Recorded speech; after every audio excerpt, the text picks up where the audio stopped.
Hey, this is a video about the things that you have to know if you're running a 6.9 IDI truck, and a lot of it will apply to the 7.3 IDI as well. Every time I see one of these trucks on the internet, the video is usually like 15 years old, but more importantly, the truck is never running the way that these trucks are supposed to run. And by that I mean they don't sound right. You know, my ear's gotten pretty good with these trucks. There's usually one of the things in this video are wrong with it, or they're taking forever to start. And basically an IDI, even with low compression, let's say you have 300,000 miles on it. Mine has 380 psi compression pretty evenly throughout the cylinders, so it's starting to get down there. When you get below a certain amount, it's worth looking into a rebuild, but they'll run for 1,000,000 miles if you take care of them, as I say in this video. So yeah, they will last forever if you take care of them. It's not good enough to, in my opinion, to own a truck like this and to not take care of it. They're made from a time where cars weren't made to be just replaceable appliances for dudes with soft hands. So let's get into it. Number one is good timing. Your engine probably hasn't been timed in 20 years, and these trucks, they're meant to be timed every 30,000 miles. So since these engines depend on the diesel being injected at the right time, you might want to find a good fuel injection or diesel shop and get this engine timed. Stick around to the end of the video. I'll get into something else to know about timing. Number two is manual glow plugs.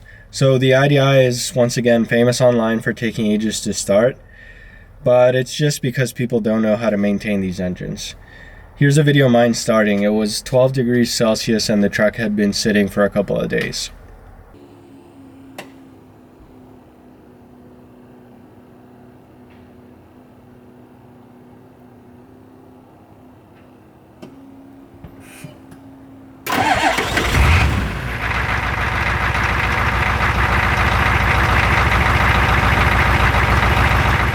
The easiest mod to do is to run your glow plugs to a manual switch somewhere on your dash. I have mine like right under the water and fuel lights, or the idiot lights. You just run a fuse tap off the fuse box into a switch and into the glow plug solenoid, which is on the passenger side of the engine bay. Number three is your return lines. So this is often the first thing you learn about these trucks.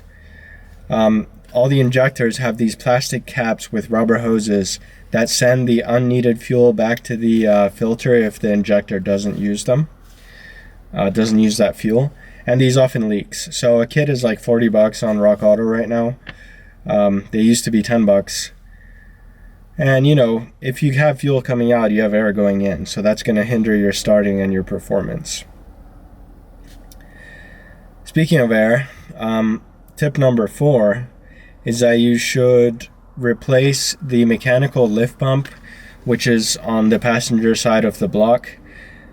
I have a block off plate put off there, and I removed the pump that runs off a cam in the engine, and I run an electrical fuel pump.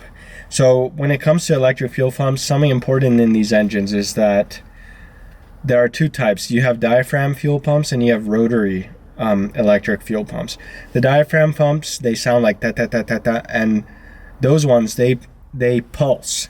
So they're not providing the injection pump with constant flow and constant pressure, and the pumps in these engines are sensitive to that. So you see a lot of guys online running the diaphragm pumps.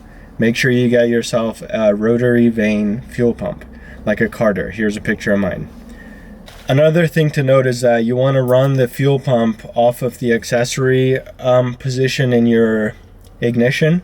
So one of the fuses will light up when the ignition is at this certain point, so that it's not running when the truck's off, obviously. So as you can see, I turn my key.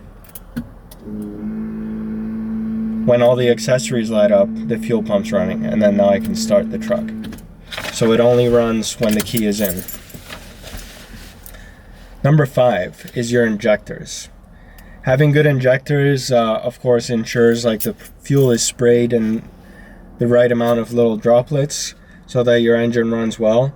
It's a maintenance item. So you might want to just pick up some new injectors.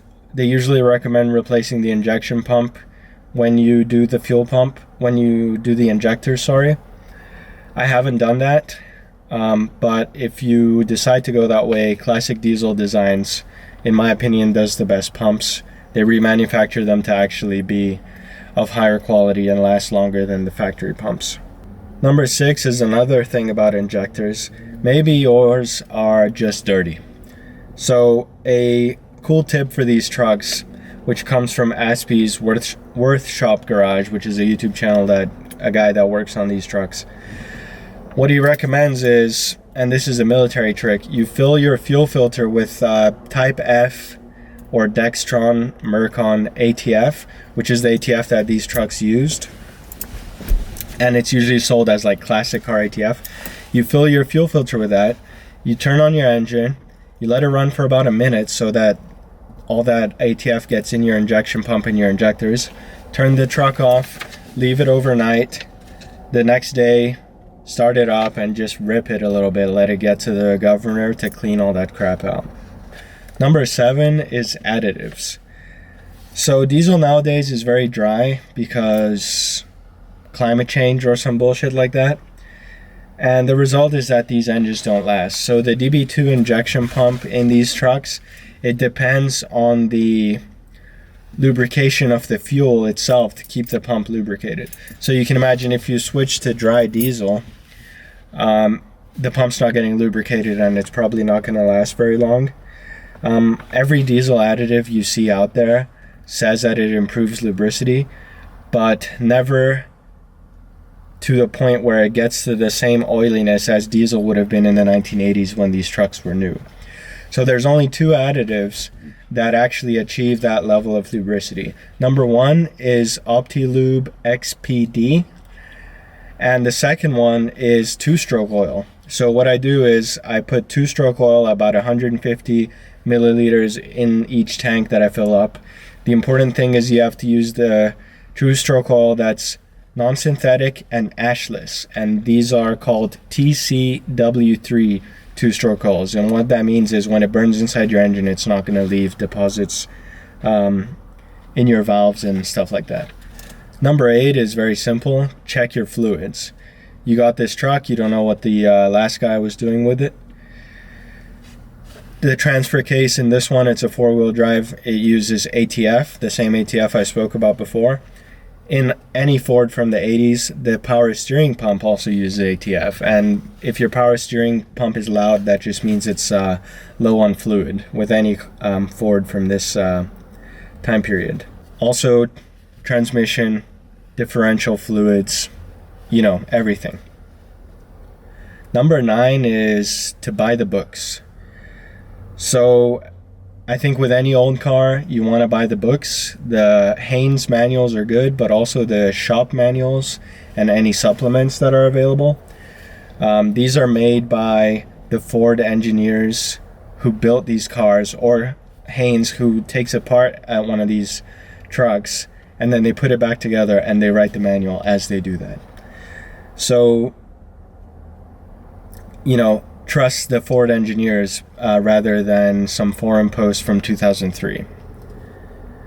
An interesting thing to note is if you Google how to time these trucks, every single forum post says that they have to be timed at 2000 RPM, but that's actually not true. If you look at the shop manuals, it tells you that these engines are actually to be timed at 1400 RPM instead. Pictured here as well is the 6.9 IDI supplement manual, and where it talks about compression tests. So because a lot of these trucks don't have 6-digit odometers, a good idea if you want to know the health of your engine is to do a compression test. And you can buy compression tests on Amazon. I had to cut one of the fittings on one of the tests, but as long as the threads are good, you'll get a pretty good result on your compression test. Number 10 is how to drive these trucks. So this is a mechanical diesel. If you press the pedal all the way it's just going to dump fuel into the engine that you don't need. So what you really want to do is you want to follow the engine with the pedal. So like, for example, even when I'm driving up a steep hill, my foot is not all the way down. It's roughly at like 75%. And the way you can tell you're overfueling is because the exhaust starts to make a noise that kind of sounds like an air leak, or if you're at high RPM or high speed, it kind of starts slapping.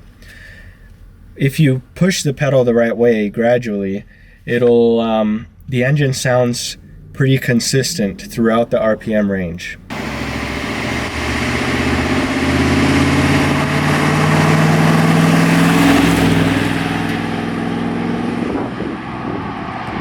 So now the most important advice of all. Listen to your machine. It'll tell you what it needs. You can take one of these trucks to a guy who's been working on these for 20 years, but the thing is, he's not been driving your truck for 20 years. These trucks are all mechanical. If you listen to them, they'll tell you what's wrong. So I once had like a horrible knocking sound, and I took it to one of the best diesel shops in North America. Like, people ship their trucks up here to these guys because they're supposedly so good. And they told me it sounded fine. I ended up continuing to have the noise, so I figured out it was fuel knock from one of the injectors. I did that ATF thing and it cleared up, and now it sounds beautiful. Another example of that is I was having a really clanky, clattery sound from this engine. I took it to a Ford master mechanic from the 1980s, like he has awards from Ford. He used to work on these trucks. He told me it sounds fine.